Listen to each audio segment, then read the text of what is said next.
नमस्कार, आप देख रहे हैं रिपब्लिक भारत का डिजिटल प्लेटफॉर्म। दिल्ली की जनता संसद में अपना नया प्रतिनिधि चुनने के लिए तैयार है। दिल्ली की सभी 7 लोकसभा सीटों पर 25 मई को लोकसभा चुनाव के छठे चरण में मतदान होगा।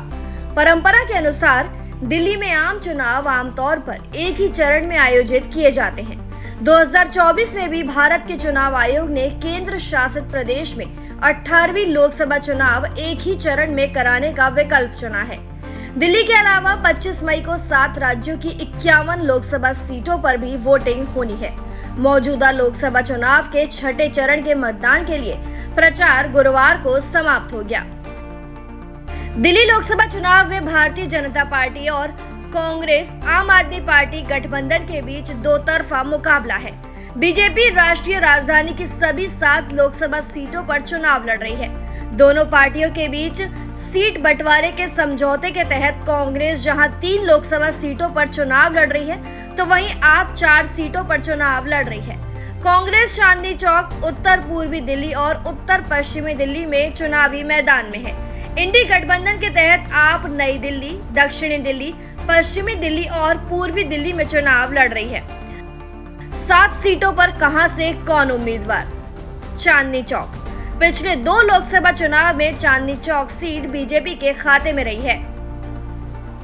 पहले 2014 और फिर 2019 में बीजेपी ने हर्षवर्धन को टिकट दिया था, जो जीत हासिल करने में सफल रहे थे। इस बार बीजेपी ने हर्षवर्धन की जगह प्रवीण खंडेलवाल को मैदान में उतारा है। कांग्रेस से जेपी अग्रवाल है। नई दिल्ली। यह मुकाबला बीजेपी की बांसुरी स्वराज और आम आदमी पार्टी के सोमनाथ भारती के बीच है। 2014 और 2019 के लोकसभा चुनाव में मीनाक्षी लेखी ने बीजेपी का कमल खिलाया। इस बार उन्हें टिकट नहीं मिला है। ईस्ट दिल्ली।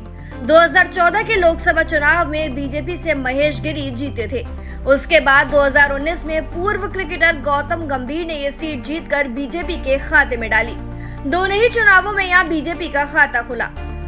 इस बार गौतम गंभीर की जगह हर्ष मल्होत्रा बीजेपी के टिकट पर लड़ रहे हैं, जिनका मुकाबला आपके कुलदीप कुमार से है। North east Delhi. 2014 और 2019 के लोकसभा चुनावों में इस सीट पर बीजेपी को जीत दिलाने वाले मनोज तिवारी को तीसरी बार भी जीत की उम्मीद है। मनोज तिवारी अकेले नेता हैं जिनका टिकट बीजेपी ने दिल्ली में रिपीट किया है। मनोज तिवारी का यहां पे मुकाबला कांग्रेस के कन्हैया कुमार से होगा। North west Delhi. इस सीट से हंसराज हंस मौजूदा सांसद है, लेकिन बीजेपी ने इस बार योगेंद्र चंदोलिया को टिकट दिया है। 2019 से पहले 2014 में भी ये सीट बीजेपी के खाते में रही है। उस समय उदित राज ने बीजेपी को जीत दिलाई। हालांकि उदित राज अब कांग्रेस के टिकट पर चुनाव लड़ रहे हैं। वेस्ट दिल्ली। प्रवेश वर्मा वेस्ट दिल्ली लोकसभा सीट से 2 बार सांसद रहे हैं। उन्होंने 2014 और फिर 2019 में बीजेपी को जीत दिलाई थी। फिलहाल बीजेपी ने कमलजीत सहरावत को टिकट दिया है, जिनको आम आदमी पार्टी के महाबल मिश्रा टक्कर दे रहे हैं। साउथ दिल्ली। 2014 और 2019 के लोकसभा चुनाव में बीजेपी ने यहां परचम लहराया था। पिछले 2 चुनावों में रमेश बिदूड़ी ने बीजेपी को जीत दिलाई थी। इस बार रामवीर सिंह बिदूड़ी को बीजेपी ने टिकट दिया है, जबकि उनके सामने आम आदमी पार्टी के सहेराम पहलवान हैं। किसका पलड़ा भारी?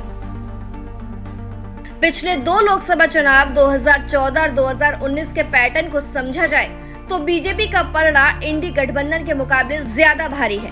पिछले 2 चुनावों में बीजेपी ने यहां क्लीन स्वीप किया था। 2024 में दिल्ली के स्थानीय मुद्दों पर बीजेपी का जबरदस्त कैंपेन लीड दिला सकता है।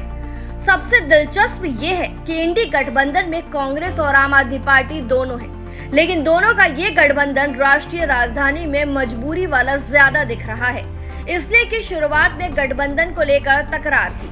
जैसे जैसे करके गठबंधन बना भी, लेकिन अंदर खाने में कांग्रेसियों ने जमकर आम आदमी पार्टी का विरोध किया है। अंदाजा इसी बात से लगा सकते हैं कि अरविंदर सिंह लवली ने आपकी खिलाफत करते हुए दिल्ली कांग्रेस के अध्यक्ष पद से इस्तीफा दे दिया था और बाद में पार्टी भी छोड़ दी थी। ऐसे में गठबंधन की दरार दिल्ली में इंडी गठबंधन की लड़ाई को कमजोर बना चुकी है और इसका अंजाम हार भी हो सकती है।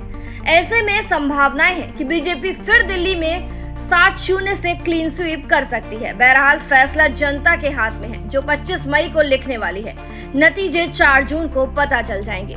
फिलहाल के लिए इस जानकारी में इतना ही। तमाम ऐसी वीडियोस के लिए सब्सक्राइब करें रिपब्लिक भारत का डिजिटल प्लेटफॉर्म।